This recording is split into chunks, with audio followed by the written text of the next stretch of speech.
Greetings and welcome on behalf of the Lumen Christi Institute. My name is Michael Le Chevalier and I serve as Associate Director here. Lumen Christi was founded in 1997 by Catholic scholars at the University of Chicago, and our mission is to make the Catholic intellectual tradition a living dialogue partner at the university and in our broader society through courses, lectures, conferences, summer seminars, and now virtual events. We have a great upcoming event next week that we'd like to invite you to attend and share with others. Next Wednesday, we host President Dennis O'Brien, former president of the University of Rochester and Bucknell, along with Mark Altsnauer, professor of philosophy at Northwestern University, for a conversation on a Catholic life at the secular university. You can find more details about that within the chat. While Giving Tuesday has passed, I'd be remiss if I didn't invite you to help support our work. Since March, when shelter-in-place orders came up around the country due to the spread of COVID, we have produced over 50 online public events, often with multiple programs a week, making available the Catholic intellectual tradition to ever wider audiences, from university students to lifelong learners. We have had over 18,000 live attendees and over 50,000 views and listens of our event recordings. People have tuned in from 48 states and over 67 countries. And this was only made possible by the support of viewers like you. You can financially support us today at www.lumenchristi.org/donate.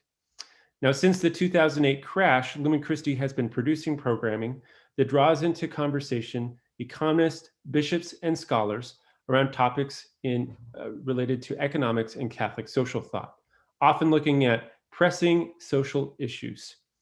We have produced conferences on topics ranging from globalization to climate change to the human person. In the spring and summer, we drew on those relationships built over the last 12 years to bring the analyses and perspectives of economics and Catholic social thought to the pandemic. Tonight's event helps launch a series of co-organized with Credo, the Catholic Research Economist discussion organization, to tackle other issues of importance to society. Future events in this series will address Catholic education in the US, Catholic education around the globe, the future of labor, and the family. I'm grateful to the Catholic Research Economist discussion organization for helping to organize this event. I'm further grateful to America Media, Catholic Charities USA, Catholic Charities of the Archdiocese of Chicago, the Center for Social Concerns at the University of Notre Dame, the Department of Justice, Peace, and Human Development for the U.S. Conference of Catholic Bishops, and the Wilson Sheehan Lab for Economic Opportunities for helping to ensure the success of this event with their co-sponsorships. As tonight's event touches on critical issues related to food insecurity, that has only been amplified by the pandemic, I'd be remiss if I didn't also give you an opportunity to support two charities whose work directly relates to helping to alleviate the effects of food insecurity. Our co-sponsors, Catholic Charities USA and Catholic Charities of the Archdiocese of Chicago. Links to help support both these organizations and to learn more about their efforts are being posted within the chat.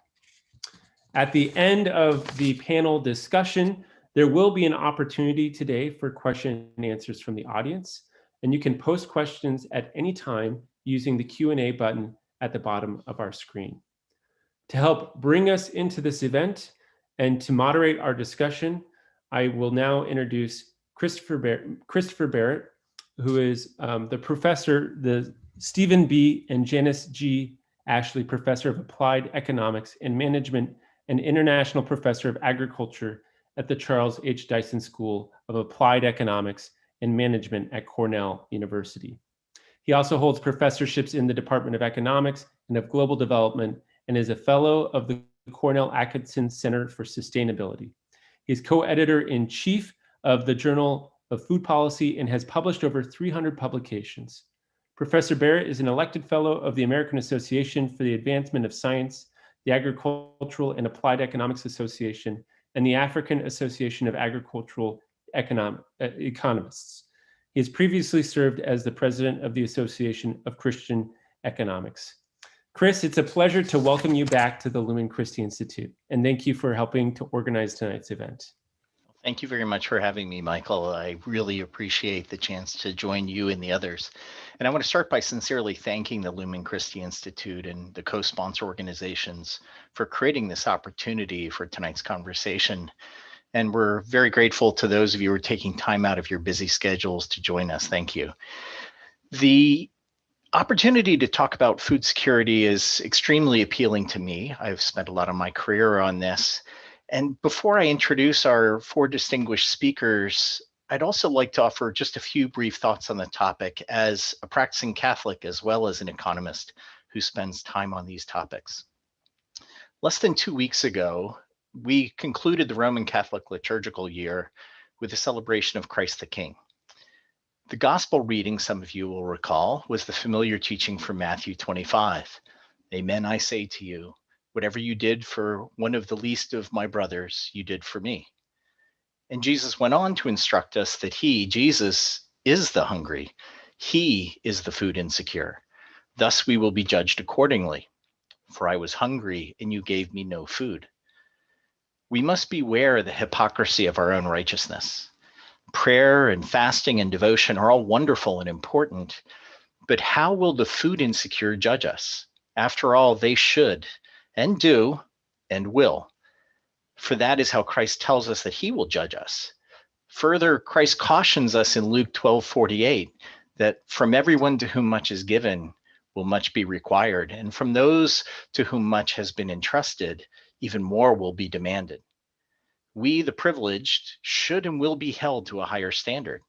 From our plenty of treasure, talent, and time, do we attend sufficiently and effectively to others' need? That's a question we should each be asking ourselves daily. And answering those questions requires knowing who is food insecure in this country and around the world. Who is it that should and will sit in judgment of us? What do the food insecure need? What are we doing for them? Can we do it better? Are we tending to them so steadfastly as we would to Christ? Christ is not only the food insecure, he is also us. Is the Christ in us responding to the Christ in the food insecure, as is his stated will? Or do we ignore or sinfully allow ourselves to get distracted from the Christ within us in response to food insecurity in our communities? A prominent thread of my research group's work has studied the drivers and consequences of food insecurity around the world and international food assistance programming responses to those needs. We've explored topics ranging from how US policies impact the cost and timeliness and economic impacts and cultural and nutritional appropriateness, even the excess mortality effects of US food aid policies, to how poverty and nutrition co-move in communities over time. I'd like to believe that we've seen significant tangible progress in international food assistance over the quarter century that I've been studying the topic. And those advances owe a lot to rigorous research, identifying problems and their solutions, combined with concerted action by people of goodwill, many of them people of faith, motivated by sacred text calls to feed the hungry, like those that we heard on Christ the King. Nevertheless, in a world of unprecedented plenty, tonight, almost 750 million people, that's billion with a B, will go to bed hungry. And today, 3 billion people will be unable to afford a healthy diet. They might not go to bed with empty stomachs feeling pangs of hunger, but they won't have been able to afford to feed their families healthfully. Now, that proportion is lower in the US, roughly 10 or 11% before the pandemic struck, but it's still far too high for the richest society in human history.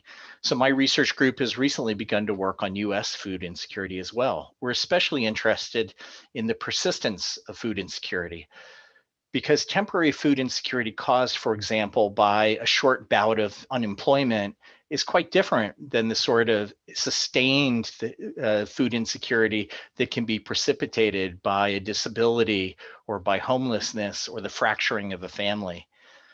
And today we're finding that roughly half of those who fall into food insecurity in any given year remain food insecure 2 or more years later. Perhaps unsurprisingly, that rate of chronic and persistence of food insecurity increases during economic downturns of the sort we're experiencing now. And it's much higher among Black-headed households, female-headed households, and those who have disabilities. So adverse economic shocks and pre-existing disadvantage conspire to thrust people into food insecurity where they don't know how they'll feed their families next week. So this is an opportune moment for this conversation because food insecurity rates in the United States have likely doubled in the wake of the massive economic dislocation of the pandemic. And the physical, emotional, and psychological burden of food insecurity is felt disproportionately by our most vulnerable neighbors, those who have not been graced with the same education, race, good health, or good fortune that my fellow panelists and I share. Through its impacts on food insecurity and other ills that disfigure our communities, the pandemic has laid bare many systemic problems in the US. It shines an embarrassingly bright light on our sinful failure to care adequately for the least among us, just as Christ so explicitly directs us to do. Tonight, we're quite blessed to hear from three experts in food insecurity and Catholic social teaching. Let me briefly introduce them in turn and then ask for their reflections of roughly 10 minutes each. When they'll finish, we'll take about 2 minutes or less to each flag key takeaway thoughts from the discussion and then open the floor to comments and questions from the audience. Please use the Q&A feature to pose your question or to make a comment. Michael's kindly keeping track of all these for me. Going alphabetically, our first speaker will be the economist Craig Gundersen. Craig is the ACE's Distinguished Professor and Director of Undergraduate Studies in the Department of Agricultural and Consumer Economics at the University of Illinois. He is on the Technical Advisory Group for Feeding America. He's the lead researcher on Feeding America's Map the Meal Gap project, and he's the managing editor of Applied Economic Perspectives and Policy. He's also a roundtable member of the Farm Foundation, a non-resident senior fellow at the Chicago Council on Global Affairs, and a faculty affiliate of the Wilson Sheehan Lab for Economic Opportunities at the University of Notre Dame. His research concentrates on the causes and consequences of food insecurity and on the evaluation of food assistance programs with an emphasis on SNAP, the Supplemental Nutrition Assistance Program. Following Craig, we'll hear from the theologian Margaret Pfeil. Margaret is an associate teaching professor at the University of Notre Dame, holding a joint appointment in the Department of Theology and the Center for Social Concerns. She's also a faculty fellow of the Kroc Institute for International Peace Studies. She's a founder and resident of the St. Peter Claver Catholic Worker Community in South Bend. She has co-edited multiple books and is co-author of The Scandal of White Complicity in U.S. Hyper-Incarceration, a Nonviolent Spirituality of White Resistance. Our final distinguished panelist is the economist Bruce Weber. Bruce is Emeritus Professor of Applied Economics and Extension Economics and Director of the Rural Studies Program at Oregon State University. He formerly served as co-director of the Rural Policy Research Institute's Rural Poverty Research Center. His current research program focuses on upward mobility and economic inequality in rural and urban areas, rural-urban economic interdependence, and the impacts of changes in social safety net programs. He is a fellow of the Agricultural and Applied Economics Association and is distinguished scholar of the Western Agricultural Economics Association. So if the panelists would please turn on your videos, I'm sure our audience would welcome the chance to see you. I'm honored to be with you tonight and to be a part of this discussion. I'm very excited to hear from these three speakers. We're richly blessed to have the opportunity to listen to such knowledgeable experts this evening. So without further ado, let me invite Craig to share his reflections, please. Okay. Thank you, Chris. I want to thank, like Chris did, everybody for joining us tonight. This is really exciting for me. Some of my favorite organizations around the country are sponsoring this, so this really is an honor. I'm also excited to be on this panel.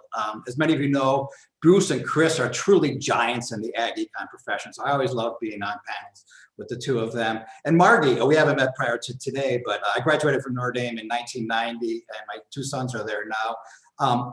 And actually, I worked at Casa Juan Diego down in Houston, Texas, which is a Houston Catholic worker house down there. And I would actually say Dorothy Day's Long Loneliness really was one of the main reasons I became an economist. So the Catholic worker movement had a huge influence on my life.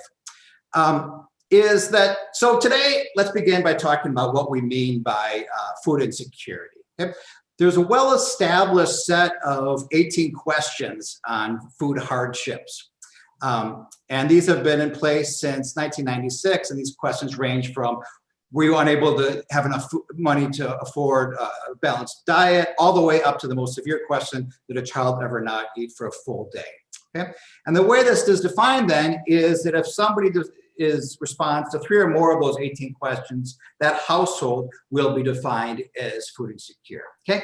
This has become, I would say, with some question, is one of the leading indicators, not the leading indicator, of the well-being of vulnerable families in the United States. It receives a great deal of attention every year when they put out the annual report from USDA on this. Now, it's great. During COVID, there's been a lot more attention paid to attention paid to food insecurity. But to echo some of what Chris was talking about, COVID, I mean, food insecurity has been a huge problem before COVID. It's a big problem during COVID, and it's going to be a big problem in the United States unless we do something about it post-COVID. So this is not something that's confined to the COVID area. So prior to COVID, there was roughly 35 million Americans who were in food insecure households. Okay, work that Feeding America and myself have done have projected that this is likely to rise between 50 and 55 million in 2020 due to the pandemic. So much higher rates, but still, even pre-COVID is 35 million Americans, and at the height of the Great Recession, it was approximately 50 million, like we're projecting for now.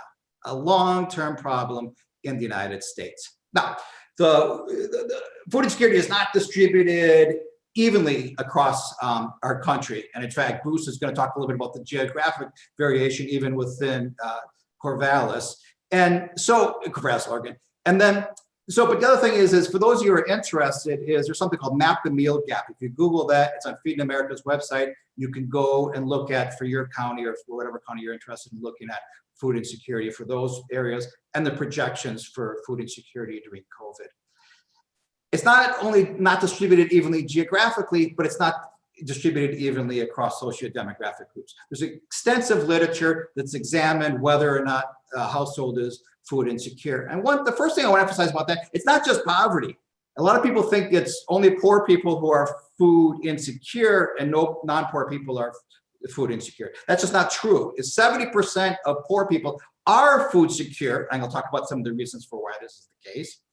But there's about 15% of those who are non-poor who are food insecure. So we have to move beyond just looking at this poverty as a reason for food insecurity. And one indicator that I want to talk about today is what is the leading indicator of food insecurity in our leading predictor of food insecurity in our country, namely disability status. Okay, is those with disabilities, whether it be mental health challenges or whether it be physical health challenges, are much, much more likely to be food insecure, even after controlling other factors.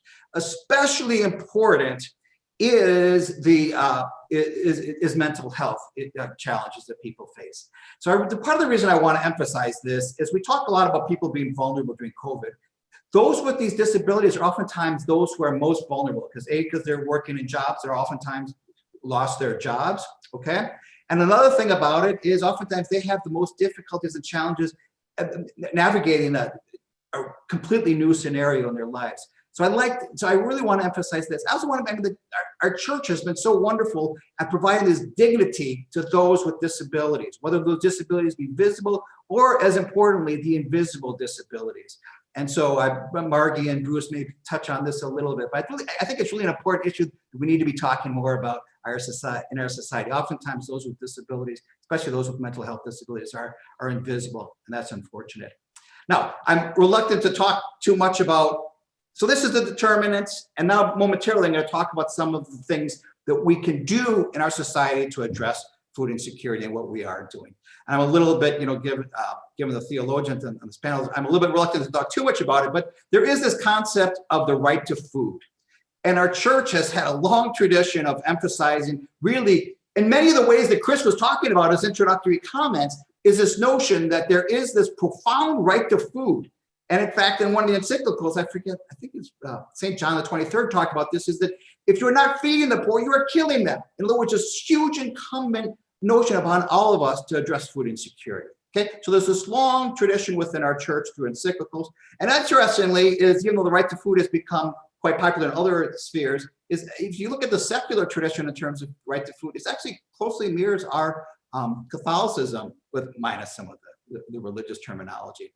And for those of you who are interested in some of these issues pertaining to the right to food in the Catholic Church, is actually in the Credo newsletter in the autumn 2019, Chris, Bruce, and I all have articles in there in case you're interested in some of this. Okay, and my favorite quote, I won't go into all this long discussion about the right to food, but one of my favorite quotes about this is from Pope Emeritus Benedict, where he says, in the Lord's Prayer, we don't say, give us this day my daily bread. We say, give us this day our daily bread. And it's really, I think, a profound thing is, I really like that quote a lot in terms of really centering us about what we mean in terms of providing this right to food. Now, in the United States, we do not have a de jure right to food, but in many ways, we actually have a de facto right to food over some dimensions that I want to talk about briefly to conclude my comments. Now, from my perspective, solving food insecurity in our country is relatively straightforward and easy, okay? We have this amazing program called the Supplemental Nutrition Assistance Program, SNAP, colloquially previously known as the food stamp program, that's been in existence for over 50 years. From my perspective, it's the most successful government program that we have today. It sets out to alleviate food insecurity, and it achieves that goal. Study after study after study has demonstrated the success of this program. Most government programs would love to have this success. And I want to point out one thing is that our church teaches us clearly the notion of subsidiarity. We should try to do things at the most local level. And I know Margie and Bruce will both be talking about this. And in general, I'm not a fan of some of these government programs, but SNAP is an exception. I think it's really a program that's a well-designed program over many dimensions. And I want to talk about 3 of them today. The first is with respect to the size of the benefits that the persons get, okay? At a maximum for a family of 4, it's $8,400 a year that gives people resources to purchase food. Now, I would like to see that larger. I have a few papers and others have written on this about why we should have higher SNAP benefits. I think that could even be more successful if we had this, but also is not only is it large, but it's also large in terms of the number of people it reaches. There's an estimate that roughly half of all Americans receive SNAP at some point in their lives. It's a wonderful program in terms of the size. The second key component of it is its entitlement status, okay? Is that we have this program that it doesn't require the administration to increase the size of the program or anything. It automatically responds. So during COVID, it automatically responded to an increase in demand for its resources, as it's done every year. It's a counter-cyclical program. So during good economic times, it then falls in terms of the total expenditures and total number of people in the program. The third point why I love SNAP, and what makes me so excited about SNAP is SNAP's a great program. Anyway, one thing that makes me so excited about SNAP is the fact that it gives dignity and autonomy to vulnerable households in our society, okay? Too often it's really hard being poor in our country. You're around all this opulence, and then it's a challenge to be food insecure, to be poor in our household. And so often I think that people in our society have a condescending and patronizing attitudes towards low-income households, and also being very judgmental of them. One thing I love about SNAP is if I'm a SNAP recipient, I get to go to a food store and use the benefit to purchase food that I think is correct for my family. Okay, it doesn't say here's how you should do things in your life as a vulnerable person. We will give you that dignity and that autonomy to make those own choices for your family. And moreover, it allows people to walk alongside their neighbors and their families when they're making food purchase. They don't have to go somewhere else. They can do this all together. So that's the final thing, is the church teaches us is about this right to food, but this right to food must be given with dignity and autonomy. And I really think SNAP does this. To conclude, food insecurity is a serious problem in our country. And I think the work by Margie and Bruce in terms of what they're doing at the local level, combined with SNAP, is a powerful way for us to alleviate food insecurity in the United States and guarantee this right to food. Thank you very much. Thanks so much, Craig. We really appreciate your reflections. Margie. Yes, hi. Well, it's a delight to be here tonight with all of you. And yeah, I feel honored to be among expert economists, which I am not. So I'm happy to provide some touchstones theologically and look forward to the conversation as we pull these pieces together. And I come to this topic from a particular context, as each of us does. So I'll just say a little bit about that first, before getting into some of the theological underpinnings. For more than 17 years, I've been part of the St. Peter Claver Catholic Worker community here in South Bend, Indiana. And we try to follow in the tradition of Dorothy Day and Peter Marin, practicing the works of mercy, as Chris pointed out. We look to Matthew 25, the reading that we had on the Feast of Christ the King. These works of mercy include feeding the hungry.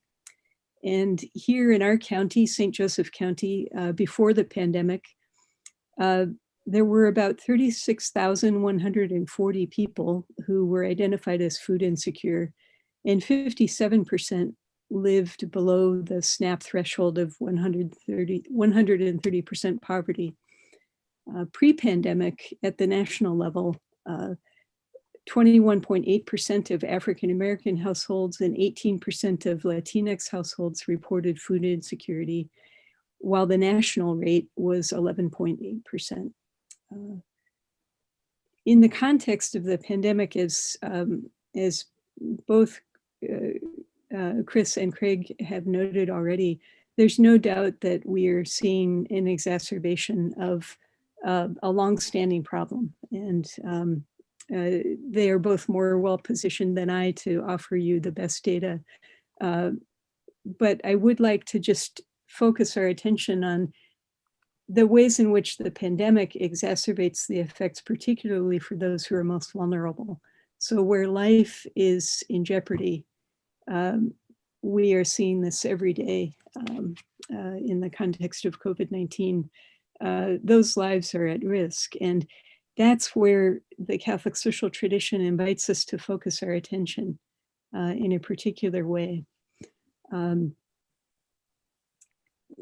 Chris and Craig already mentioned data from Feeding America, so I won't repeat that, but I will just say that I was looking at a report by the American Association of Medical Colleges that notes that, quote, since food insecurity and poor nutrition are associated with several chronic illnesses that put people at higher risk for more severe complications of COVID-19, the food access crisis threatens to exacerbate the already glaring disparities in health outcomes for vulnerable people, including low-income people, children, older adults, and also immigrants who are living in the United States without documentation, because then they are not eligible for assistance programs in the same way as other people. Researchers also reported in the New England Journal of Medicine in September that, quote, though the factors underlying racial and ethnic disparities in COVID-19 in the US are multifaceted and complex, longstanding disparities in nutrition and obesity play a crucial role in the health inequities unfolding during the pandemic. A healthy diet rich in fruits and vegetables and low in sugar and calorie-dense processed foods is essential to health. The ability to eat a healthy diet is largely determined by one's access to affordable, healthy foods, a consequence of the conditions and environment in which one lives, unquote. And so they are raising more and more this, the idea and now a movement of food as medicine. So essential is it to overall well-being. And so I'll return back to the context that I mentioned here in our neighborhood of Monroe Park with a majority Black population. There is no grocery store within a mile, which qualifies our neighborhood as a food desert according to the USDA. And when we talked with our neighbors about food access, most said that they took the bus or paid for a ride to Walmart, which is about a 3.4 mile trip south of us. Otherwise, they indicated the gas station Quick Mart on the east end of our neighborhood was a last resort when where their children tend to get high calorie, low nutritional value foods. So in this sense, our neighborhood is more of a food swamp than a food desert. And all of this is occurring within a 10 to 15 minute drive of very rich farmland. But as in so much of our country and our world, industrialized agricultural operations in our region aren't producing food to meet the needs of immediately surrounding communities. And in response to this situation, our Catholic worker community started a cooperative grocery store in 2011 that operates out of our drop-in center called Our Lady of the Road. And the goal of the Common Goods Grocery Cooperative is to source foods as locally, healthily, and affordably as possible, aligned with members' preferences. And we work with local farmers as much as possible. And we're actually in the process of arranging to build a hoop house so that we can grow vegetables through 3 and perhaps 4 seasons right next to the co-op. So against this contextual background, I'd like to highlight some particular touchstones of Catholic social thought that might help shape our discussion tonight. First, I would point to Pope Francis's 2015 encyclical Laudato Si on care for our common home, where he emphasized a few key points, the interdependence of all of God's creation, of which we humans are part, the intrinsic value of each member of creation, not only human life, but every member of creation, and also the dangers in light of the climate crisis upon us of a throwaway culture and mindset predicated on consumption without limits. It is not sustainable, and it threatens all life on the planet. So from a Catholic perspective, pro-life must include being proactive about building climate resilience, because all life on Earth is at stake, and that the food security issue is front and center in relation to the climate crisis. Secondly, this lens of interdependence points to a longstanding commitment in the Judeo-Christian tradition to an understanding of justice as right relationship. We are called to right relationship with God, our brothers and sisters, and with all of creation. And in this light, I follow other scholars like Teresa Mares and Devon Peña, who have suggested that we consider speaking about food justice and food sovereignty rather than food security. Food justice recognizes the structural aspects of justice as right relationship by including attention to the intersection of gender, race, and class as they affect one's possibilities for accessing nutritional, affordable, and culturally appropriate food. Food sovereignty emphasizes that such access is indeed a human right, and food is not merely a commodity and cannot be treated that way.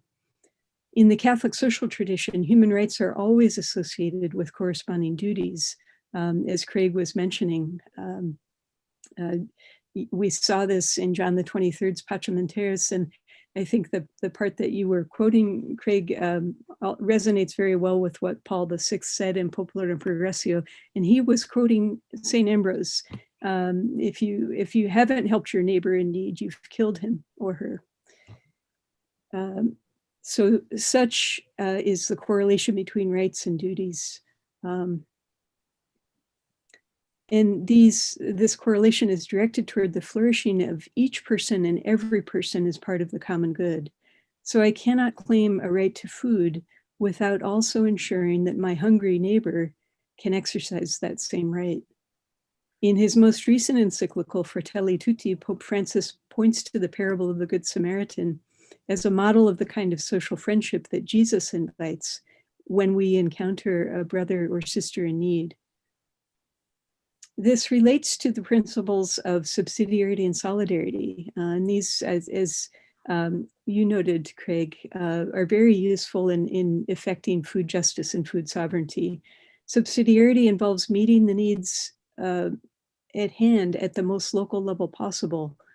And solidarity, John Paul II said, takes root in a moral awareness of interdependence, the conviction that we are all really responsible for all. I would just want to add one thing in relation to what you said, Craig, about subsidiarity and SNAP, that yes, ideally we would work to meet needs at the most local level possible. But the other piece of that principle is when needs cannot be met at the most local level possible, they need to be referred to the next higher level of social organization. And I think given the magnitude of food security issues, food justice issues in our country and in our world, I think there are very good arguments for involving higher levels of social organization to meet these challenges, particularly in light of the climate crisis. So precisely on the grounds of interdependence, subsidiarity, and solidarity, the Catholic social tradition has consistently affirmed the value of cooperatives of all sorts, as Benedict XVI did in Caritas in Veritate, for example. People exercising their moral agency by ensuring rights and duties together as part of the common good is at the heart of a cooperative vision. And I'd point as one example, besides the one associated with our community, to the West Oakland Food Collaborative, which is located in an area of Northern California with one grocery store serving 40,000 residents, primarily low income and Black. It seeks to foster relationships specifically between the urban Black community and the region's Black farmers. Based upon their ethnographic research, Allison Alcon and Carrie Norgard report that members of the collaborative, quote, attribute the historic decline of Black farmers nationwide to the USDA's denial of loans, subsidies, and other support that enabled white farmers to transition to mechanized agriculture, unquote. So the West Oakland Food Collaborative offers an important urban market venue for Black farmers, while also addressing the systemic roots of the dearth of healthy, affordable food options in their local community. As Alcon and Norgard note, with, quote, with nearly 1.5 times as many corner liquor stores as the city average, as well as an abundance of fast food establishments, West Oakland is typical of low-income African-American food deserts in other cities, unquote.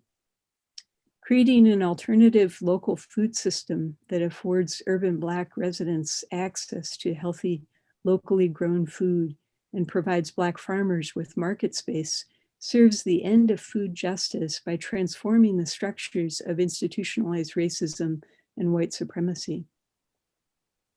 Their experience and witness points to a fourth key contribution of Catholic social thought that I'd like to lift up here, and that is the preferential option for the poor and vulnerable, which entails viewing social and economic reality from the perspective of the most vulnerable. So to the extent that the poorest and most vulnerable members of society, like the residents of West Oakland, find ready access to the basic goods required for human flourishing, it serves the common good of the entire society. As the US bishops stated in their 1986 Pastoral Letter on economic justice, quote, from the scriptures and church teaching, we learn that the justice of a society is tested by the treatment, by its treatment of the poor, unquote. When some members of society experience deprivation of that which is necessary for their integral well-being, the common good of the whole society suffers. Attending to right relationship as part of the adjudication of justice contributes to the restoration of the integrity or wholeness of God's creation. So I'll stop there. I know that there'll be more time for discussion as we move forward. Thank you very much, Margie. Those were terrific reflections. Bruce, on to you. All right. So what I'd like to do in the brief time that I have available is to look at the particular way that these principles of Catholic social teaching that Margie has talked about are used in looking at the question of food insecurity. In his 1961 encyclical on Christianity and social progress, Pope John XXIII recommended a process of social action designed in Belgium with young workers through which lay people could change the unjust and social and economic conditions that they faced. This process he used with young Christian workers and other groups. And the process involved 3 steps: observe, look at the current situation, judge, evaluate that situation in terms of the gospel and the social teaching of the church, and act, decide how one can change the situation to better conform to how we think it ought to be. So I'd like to use this process in looking at the social problem of food insecurity. So what do we observe about food insecurity in the US and locally? As Craig and Chris and others have talked about, food insecurity before COVID was very high, and since March of this year, food insecurity has greatly increased, and it continues. In an analysis of census data conducted of a survey conducted just before, found that 1 in 8 adults in their household couldn't get enough to eat, sometimes or often in the recent months. And 1 in 8 adults, 16% of the adults in this country are in households that don't have enough to eat. In Corvallis, where I live, as Craig mentioned, with the support of the School of Public Policy, we're working with a graduate student to look for census tracts in Corvallis where food insecurity is expected to be high and where there may be holes in the food security social safety net. Using a process that Craig developed actually in this Mind the Meal Gap, we have some preliminary estimates of pre-COVID food insecurity in Corvallis that suggest that these census tracts, and we're on average lower than national or state food insecurity. We're a relatively wealthy community. There are tracts that have up to 16% of the households that are food insecure, that we expect to be food insecure. And based on the work of Craig and others, I expect these post-COVID estimates that when we develop them will increase by 30 to 60% across Corvallis in those rates of food insecurity. So that's observed. How does scriptural and Catholic social teaching guide us in judging this level of food insecurity? Well, Chris mentioned the Gospel of Matthew, where Christ preached that our salvation depends on caring for the least of these, and that those of us who fail to feed the hungry in this life will go off to eternal punishment with the goats. And I guess the reflection here that the church has made on this and other teachings of Jesus have over the last century or so has developed the social teaching that Margie talked about, and including such themes as the preferential option for the poor and the principles of the dignity of the human person and the common good and solidarity. And if these are the lenses through which we're looking at food insecurity in our country and in our community, looking through these lenses at this issue should make us squirm. The existence of high levels of food insecurity in our world and in our country and in our community violates human dignity. It represents a social condition that prevents people from reaching their potential that's required by the common good. And it fails to recognize our fundamental interdependence and tears down our sense of solidarity. So what does the Lord require of us? How are we to act based on our judgments inspired by the Catholic social teaching and the gospel? Catholic social teaching calls us both to conversion and to action. We must, as the shorthand definition of Catholic social teaching says, we must change hearts and we must change structures. So this call to respect human dignity and promote the common good should lead us to work for creating social conditions where hunger doesn't exist and where people are able to fulfill their life, reach fulfillment more fully.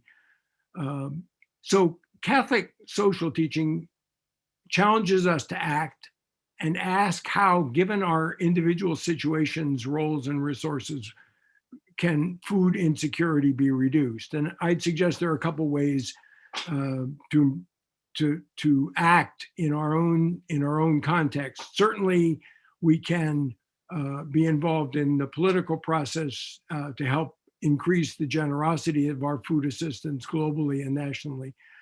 But even locally, without being involved in larger political process, we can find out about food insecurity in our own communities. And I would suggest that each should look at the mind to meal gap estimates and find out about what level of food insecurity is expected in your own county. And most of these are pre-COVID estimates.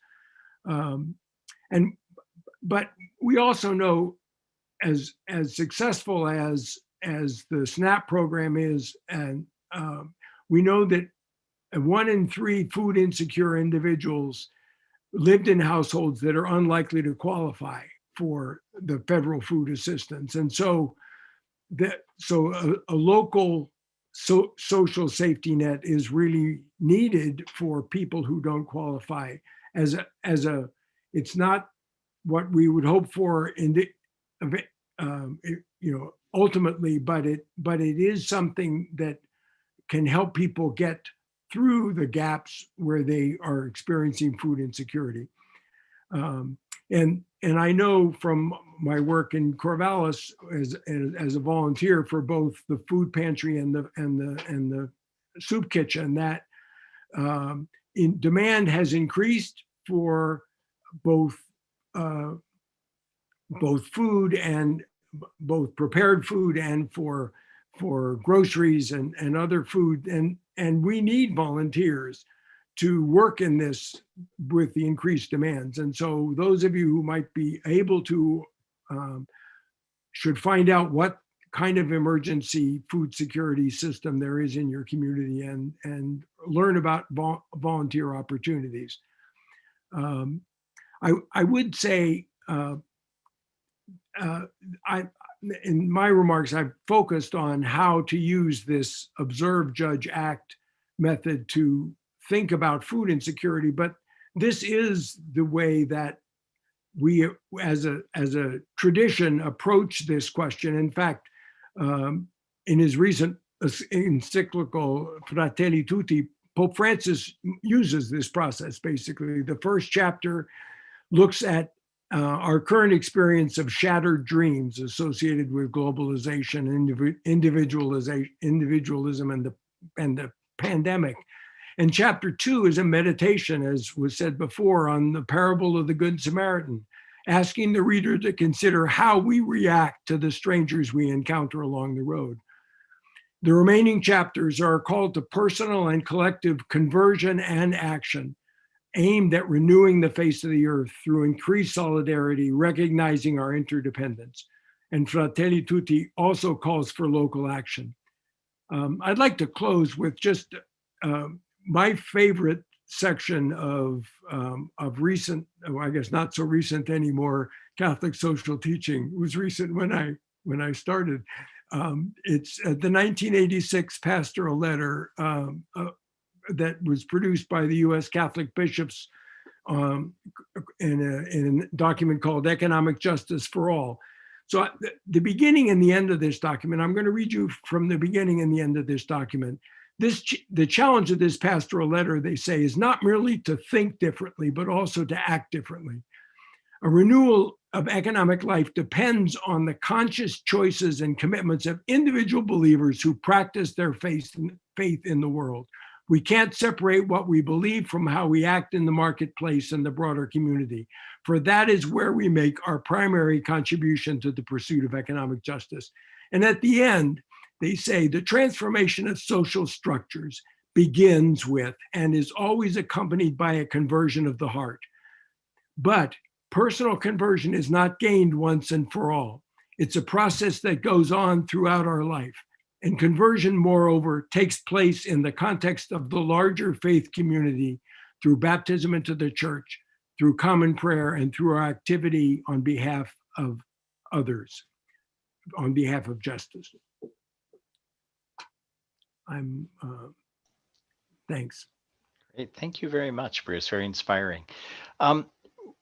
We are running a little bit behind schedule, so let me just throw out a prompt to our three speakers, and I'm going to circle back to you in a few minutes, but I'll let you ruminate on these, and then we'll go to a few questions. So both Margie and Bruce have called attention to the possibilities for local action, whether through cooperatives, volunteering in local food pantries or food banks, any of a whole host of different options. I think many of our listeners would probably welcome some suggestions on what are practical things they could do, whether it is, as Bruce suggested, check in with your local organization, whether it is to write a check to an organization that does good, whether it's to write your congressman to push for higher SNAP benefits. So I'm going to circle back and ask you for one or two suggestions in just a few minutes, but I'll let you think about that. Meanwhile, let's go to some of our listeners' questions, because we have quite a few really good questions that have come up. Several are around the theme that Margie referred to obliquely of the relationship between rural poverty amid plenty, where you see farmlands replete with crops and yet there are people struggling. So one of our questions is from Michael Sigwalt. There is an irony of food insecurity in rural America. I had participated in a food distribution in a small Midwestern town and couldn't help but notice how we were feeding the food insecure while surrounded by miles upon miles of farmland. This seems to be the result of the proliferation of industrial ag and the subsequent demise of the more sustainable and agriculturally diverse family farm. I believe, but don't know, the industrial ag mantra of feeding the world is in fact a myth, as a large majority of the corn and soy crops are not intended for human consumption. Should there be a renewal of the smaller, more diverse farms in favor of the large corporate model currently practiced? Craig, I'm particularly keen to hear your thoughts on that, sitting in an ag college in Illinois. But Margie and Bruce, I invite your comments if you wish as well. Okay, I guess I'll first respond. No, this is always a tension, is that as agriculture has become much more productive in the United States, it has consequences for rural areas in terms of job loss and in terms of people moving away from rural areas. So this is a long-term challenge. I personally am very much in favor of the expansion of agriculture and the commercialization of agriculture, to use that language. I think that, given that we have declining amounts of farmland, is that we really do need to become a lot more successful at growing crops. And then in the US, really, we are, along with a few other countries, the breadbasket of the world. I don't think that the good work being done by our farmers across the country, and these family farms are almost all family farms, can be diminished. I think it's really important. And even the classic example of soybeans, even though soybeans are oftentimes criticized as being not for human consumption, but they are fed to animals, which we then eat, and they're for a lot of other things. So in other words, I guess I personally am a proponent of the commercialization of agriculture, in part because it drives down prices, and for low-income households, whether it be in the US or around the world, if you have lower food prices, it does enable people to consume more than they otherwise would be able to. We know that high food prices is a serious impediment to the food security status of people in the United States and around the world. I know that what I'm saying is not going to be popular with everyone, especially when I go on to say I think GMOs are great, but is that I really hope that the audience will at least respect what I'm saying in terms of the importance of having successful commercial agriculture. If I can maybe jump in quickly and observe that the Nobel laureate Amartya Sen, in perhaps his most famous volume, Poverty and Famines, opens with a sentence that says, "Hunger is not the condition of there being enough food to eat, it's having enough food to eat." The connection between agricultural production and hunger is much more tenuous than many people imagine. I work primarily in smallholder agricultural communities in Africa, where they wish they had much more productive agriculture, and as a result, they would probably have less hunger. But I think the key issue is really around solidarity, much more than around the precise nature of the farming systems. At least that's my experience. Bruce, Margie, I don't know if you have reflections. You both have spent some time thinking about this and obliquely mentioned the topic. Yeah, thank you. I think about the work of Wendell Berry. That's been a real touchstone for me. And aligned with what Pope Francis is saying in Laudato Si about a throwaway culture, there is an attitude of commodification of the land itself that I worry about in industrial agriculture. And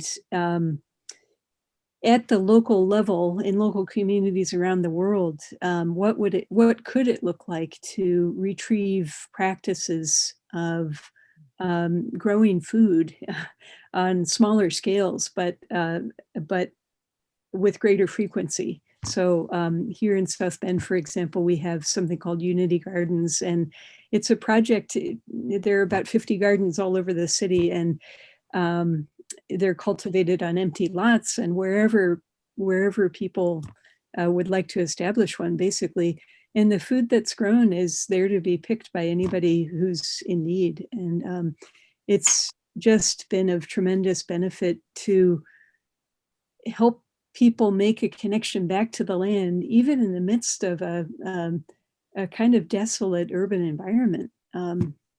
So there's a lot more to say about this, but I do have hope that there is a kind of agency possible among peoples around the world who do have traditions of agrarianism that have been lost. I think about the work of Vandana Shiva in India, trying to work at the institutional level to stand up for the Indian farmers, who have been crushed by transnational corporations interested in profit, not so much in feeding people.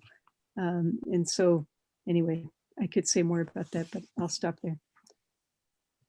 Bruce, did you want to weigh in on this topic? Not on this topic. Okay.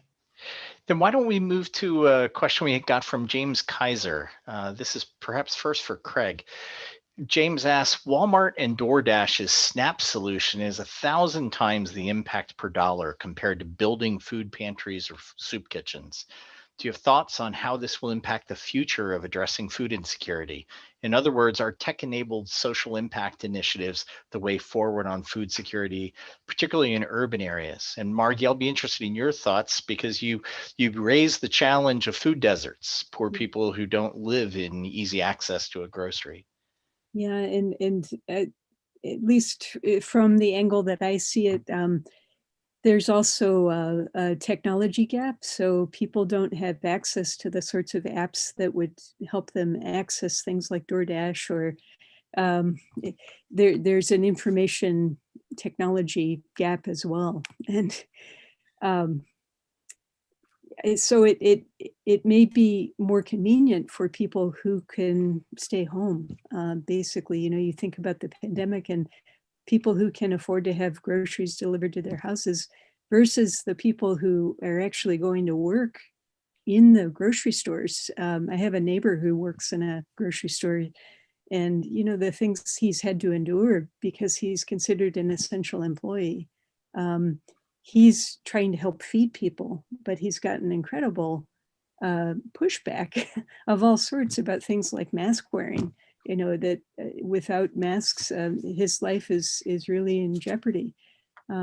So I'm more skeptical about those examples of technology because there's a problem of access there too.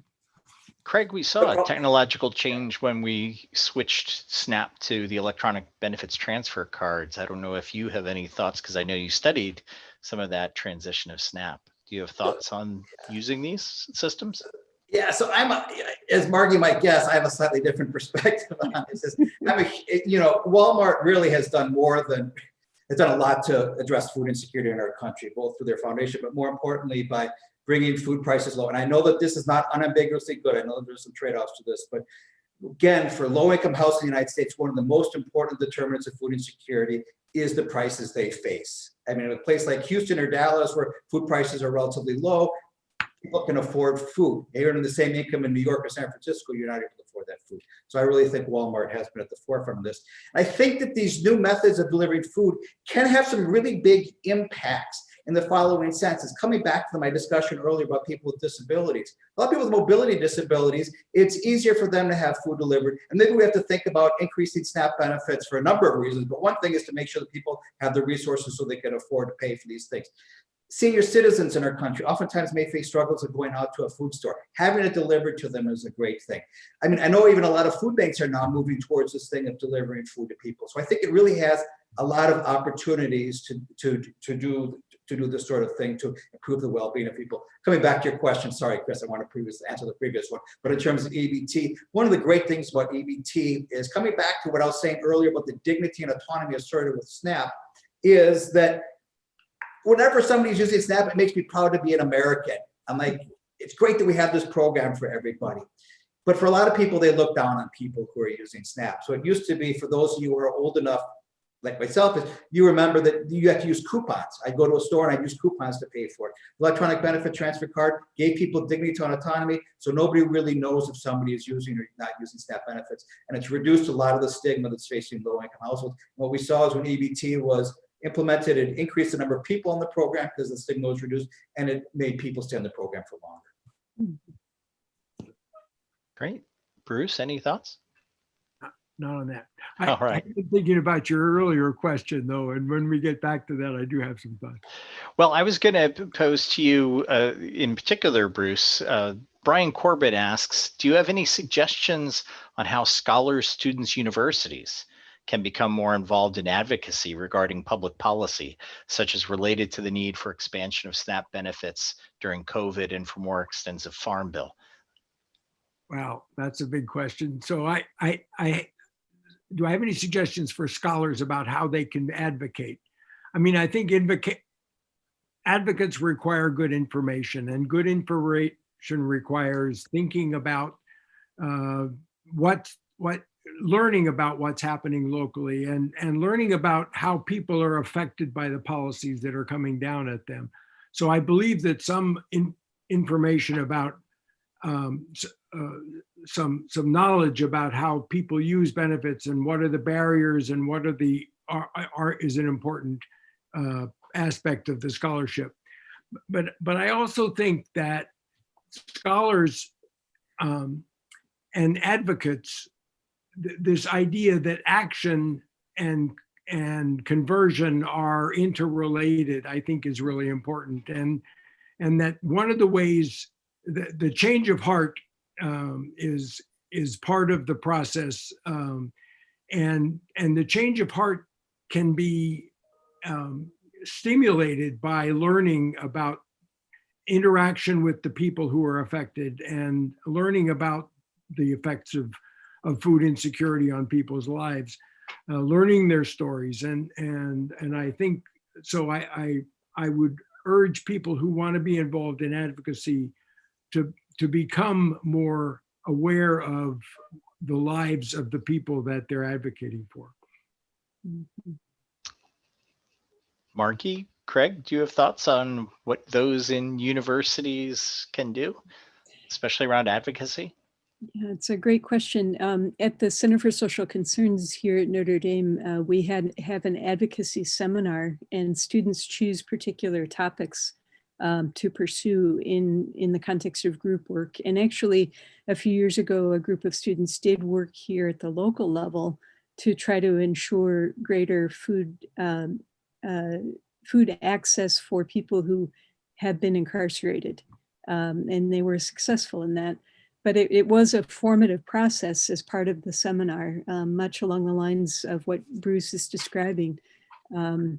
So developing a facility with writing op-eds to the local newspaper and then attending public meetings and growing accustomed to engaging public officials in that way. I think those are all good ways to begin. And the person who asked this mentioned the 50-year Farm Bill. Wendell Berry has written really eloquently about the possibilities of that Farm Bill, and I think it would repay attention as part of an advocacy effort. Yeah. So I guess the only thing I would say in terms of advocacy is the Center for Social Concerns is wonderful. In fact, that's how I found out about Casa Juan Diego when I was at Notre Dame. It's a wonderful organization. organization there at Notre Dame. I think that one of the things is that when you're younger, is you're able to do a lot of neat things with your lives. And I think one, come back to something about working with people who have been incarcerated or who are incarcerated. We have an incarceration problem in our country that leads to a food insecurity problem in our country. I think that that's an example of something really neat that students can learn about in a very hands-on way to figure this stuff out and gain a lot more compassion for those who have been incarcerated and who truly are deserving of our help. So we have 3 questions that are all around a similar theme in my reading of them. So with apologies to the questioners if I take some liberties with interpretation. Margaret Cornelius asks, how long does it take to access SNAP benefits once one becomes food insecure? And how would you change the SNAP program in order to address the persistent food insecurity in this country? And I think the subtext of much of Margaret's question is around a dignity question that you raised, Craig. Mark Edwards, building on this, says, I love Craig's emphasis on dignity conferred to people using SNAP. Do you think it still confers dignity if we were to build into SNAP some incentives to purchase healthier foods without telling people they cannot buy less healthy foods? And finally, Natalia Prato asks, how do we go about making these issues, which those in positions of power so often dismiss, as issues which solely affect those in marginalized and financially disadvantaged groups? How do we make those personal to those who have privilege and power and the ability to make change? And can you name explicit ways in which we can offer dignity of choice, whether it's type of food, clothing products, et cetera, to those who are often denied it? So there's a consistent theme across multiple questions. How do we design programs like SNAP to reinforce dignity and yet to also encourage personal responsibility? So thoughts? So I guess I'll take these on. I'll first take them on. I'm not sure if this is Mark Edwards from Oregon State, but if it is, hello, good to have you on this thing. Is that if it's not Mark Edwards, good to have the regular Mark Edwards. But at any rate, is from the standpoint is I first want to address this issue of SNAP. Is that SNAP, fortunately, over time, has become a lot easier program to get onto. Things have been automated, but it's still too challenging for people. We should make this program easy and automatic. In fact, for Chris's amazing journal of food policy, as I've written a paper at some point, I hope, but at any rate, about the universal basic income for SNAP, making it automatic for people to get SNAP, which I think would really be a neat thing. 2 things that I think need to be done with SNAP is, first of all, expand eligibility. As both Margie and Bruce said, is there's a lot of ineligible people who are not getting SNAP benefits. So let's expand eligibility. Second thing is that we should expand the amount of benefits. I have a paper with colleagues Brent Kreider and John Pepper, where we argue for the fact is that if we raise SNAP benefits by roughly $160 a month per household, is that we would see a reduction in food insecurity among SNAP recipients by about 60%. Because despite getting SNAP, a lot of these households are still food insecurity. So expanding out these benefits for them would also take away a lot of the burdens that Margie and Bruce, you see when people come into your shelters. You can give more to other people. The final thing is one thing I love about SNAP is I really think that we have to confer dignity and autonomy to people. And one of the things is I'm vehemently against anything that would make them feel that they don't have this exact same choices as others when they go into a grocery store. I'm vehemently against restrictions. I'm less against incentives, but I really think that we should be treating SNAP recipients as anyone else. We will give them food and then we allow them to make their own choices, coming back to this consistent with their cultural and other preferences. So I think I addressed all those questions, but I don't want to take too much time away from Bruce and Mark.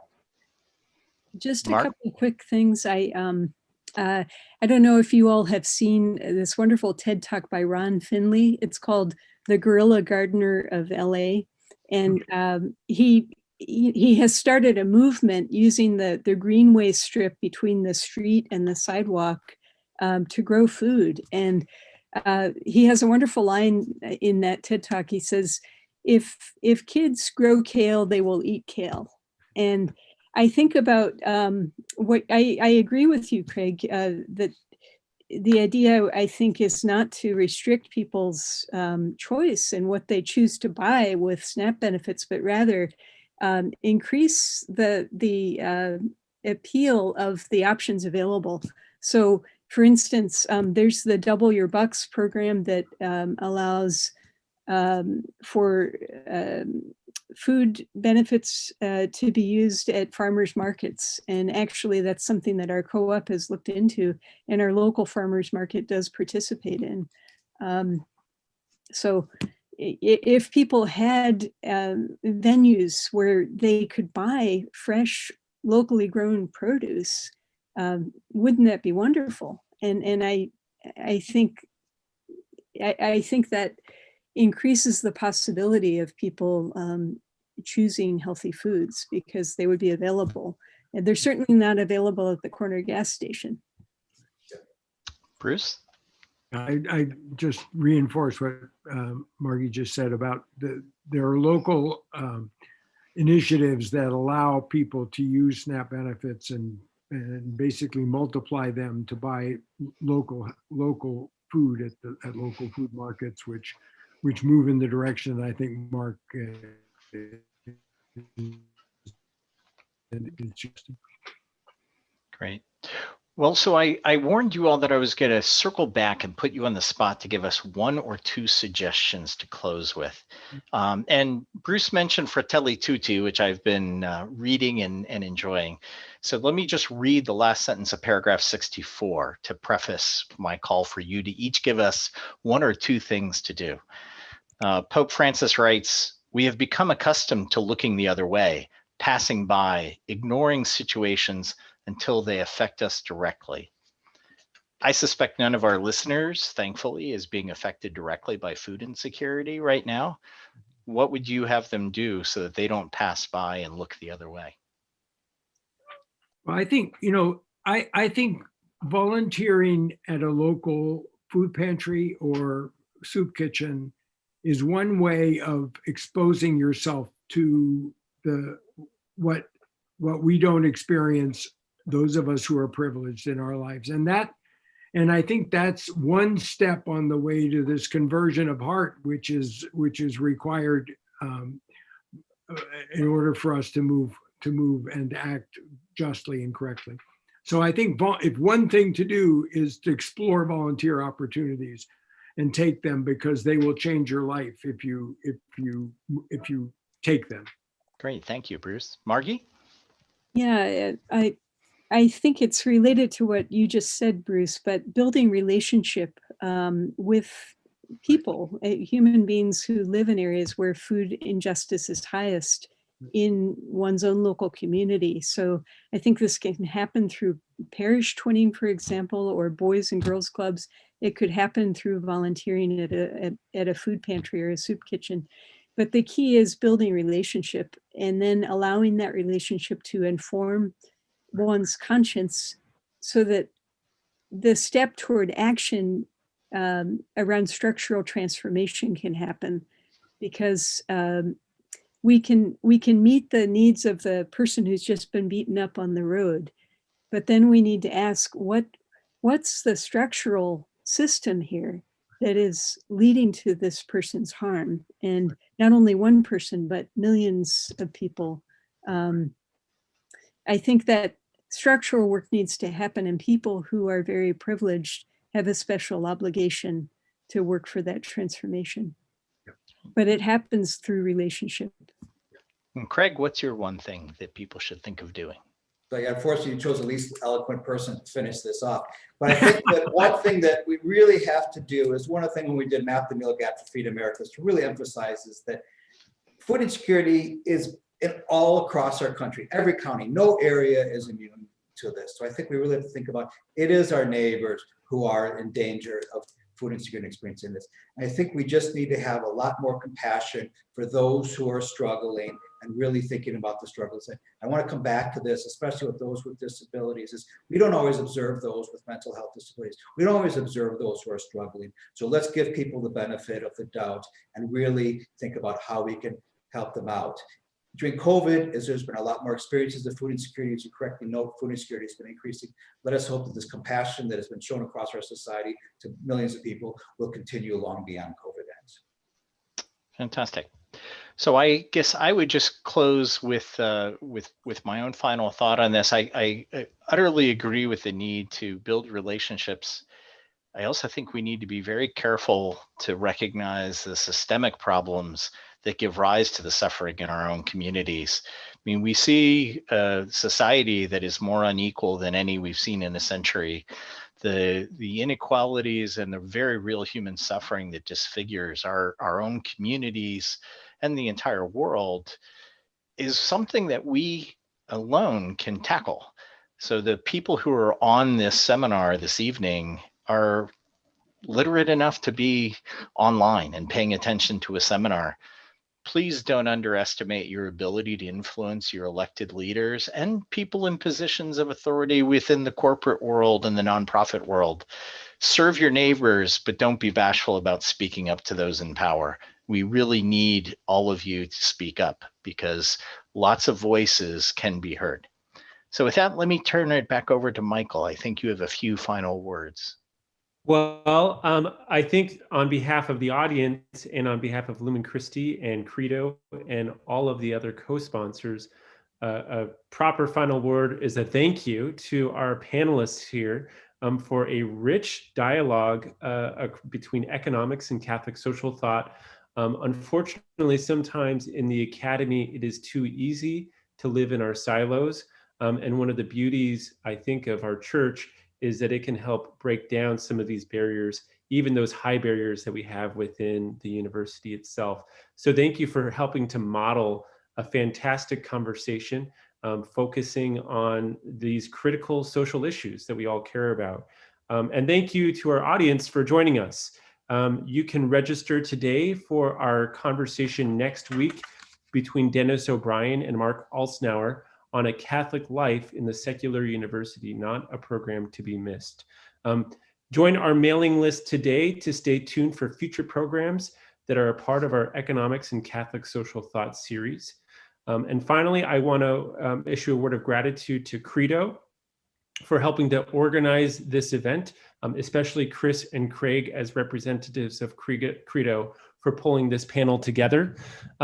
And I'm further grateful to America Media, Catholic Charities USA, Catholic Charities of the Archdiocese of Chicago, the Center for Social Concerns at the University of Notre Dame, the Department of Justice, Peace, and Human Development of the U.S. Conference of Catholic Bishops, and the Wilson Sheehan Lab for Economic Opportunities for helping to ensure the success of this event. Finally, I invite you to support us. Help get word out to your friends at parishes or follow us on social media and share materials. Become a financial supporter of our work to help make the Catholic intellectual tradition a vital part of the university and our society. Today at lumenchristi.org/donate. A gift of any kind goes a long way. And finally, you can learn more about this issue. You can stay connected, even though this conversation ends. Your thoughts on it, your questions about it don't have to. And learn more about how you can help alleviate food insecurity today by following the links in the chat to Catholic Charities. Once more, thank you to our panelists, and I hope that you all have a fantastic evening. Take care. Thanks. Bye, everyone. Thank you.